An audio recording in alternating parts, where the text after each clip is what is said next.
The candle flickered once, then it whispered his name. June 4th, 2013. Elk Hollow, a fog-drenched town on the Oregon coast.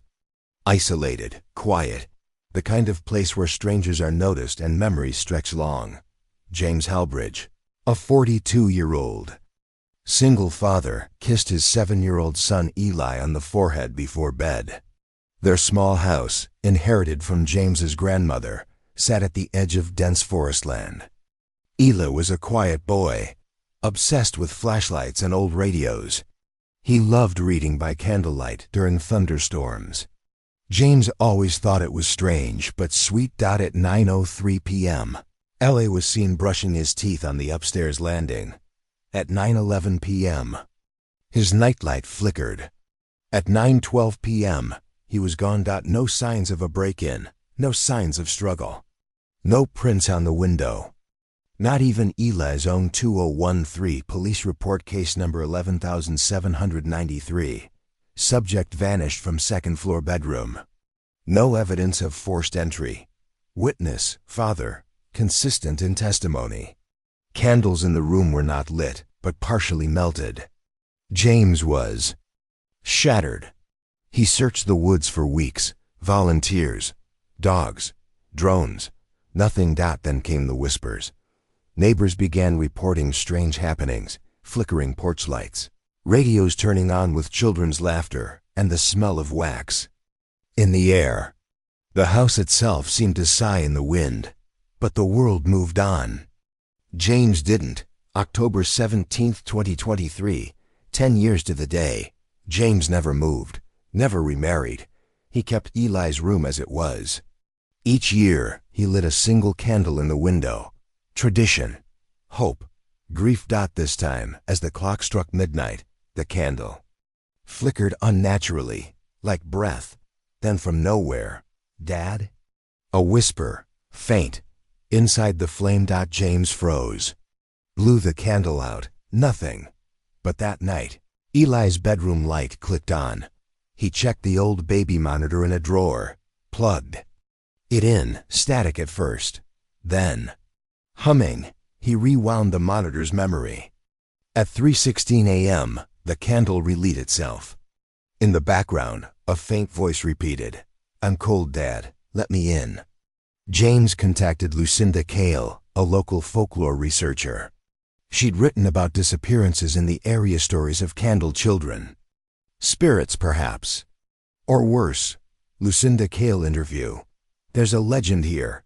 Children taken by the forest, traded maybe. But sometimes they try to come back. Through flame, through breath, through light." Lucinda brings old documents, sketches, and journal fragments. One page stands out. Journal entry. Unknown, 1891. "My boy returned, but he was waxen, and the flame in his chest was not his own. I held him as he melted. He said he had to take someone back with him." James becomes obsessed. He sets up recorders, cameras, and candlelight vigils. Then one morning, on the window pane, written in soot, "Ask the boy in the wall." James tears down. The plaster in Eli's room. Behind it, a narrow shaft, dust, cobwebs, and a space no wider than a child's shoulders. In the dust, crayon drawings. Of candles, of open doors, of a smiling man made of smoke. He finds a shoe. Eli single quotes S. He calls Lucinda. She warns him, "You're not supposed to go through the flame, James. It's a one-way door."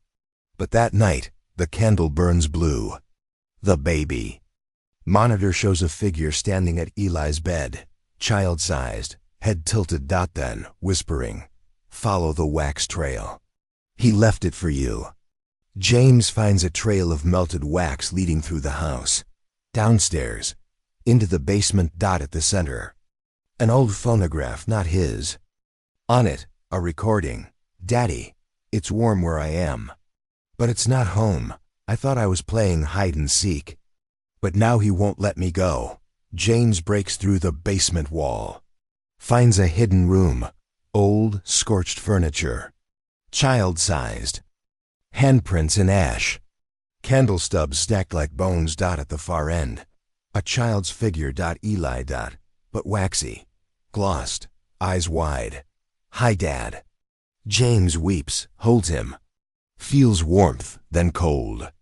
The wax crumbles, but something is behind Eli, a tall shape. Melting, reforming, a face that shifts with the flame. He took me so he wouldn't burn alone. James tries to run. But the door is gone. Only flame remains. He lights the last candle. He'd saved, says Eli's name, and the figure shrinks. A final voice in James's ear.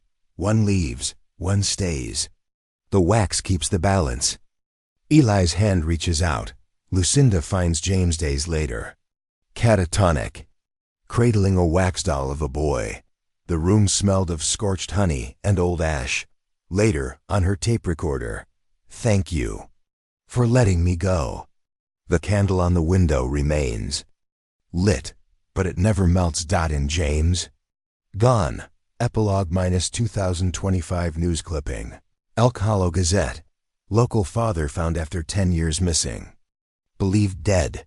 Returns without aging a day. He says nothing. Only lights a candle every night and stares into the flame. Subscribe to Lost After Dark for more cinematic, haunting stories drawn from eerie disappearances, cryptic clues, and the whispers between worlds.